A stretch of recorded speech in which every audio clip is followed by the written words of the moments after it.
او جان خود را در خطر گذاشته اجازت نداد که طالبان هزارها نوارها را از بایگانی فیلم های افغانی نابود کنند. حالا حبیب الله علی و همکارانش در فوند ملی سینمای افغانستان بر رقمی کردن فیلم های مشغولند که 20 سال پیش آنها را از جنگجویان گروه طالبان پنهان کرده بود. این نفران توانستند تخمینا 7000 فیلم را که میراث فرهنگی افغانستانند نجات بدهند. بعضی از این فیلم ها در سالهای 20 عصر گذشته به نوار گرفته شدند. زمانی که طالبان آمد وضعیت بسیار در یک حالت نارام بود، حتی اعتبار از خود ما نبود و تیت و پرک شد، پرسونل رفتن، جمعاً 11 نفر بودیم. به هنگام حکمرانی سختگیرانه طالبان محافظه‌کار از سال 1996 تا سال 2001 تماشای فیلم های زیادی معروف منع شد. جنگجویان فیلم ها را آتش می زدند. آنگاه علی و همکارانش به فکر آمدند که برای حفظ نوارهای پرقیمت در بایگانی را با دیوار محکم کنند.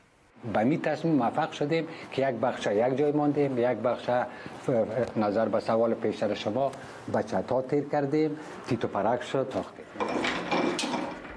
حالا باید آنها نزدیک 40,000 ساعت نوارها را تازه و جابجا نمایند. برای آنکه با گذشت وقت فیلم ها نابود نشوند آنها را رقمی میکنند. ما چون نگاتیو نداریم، کلش پوزیتیو است.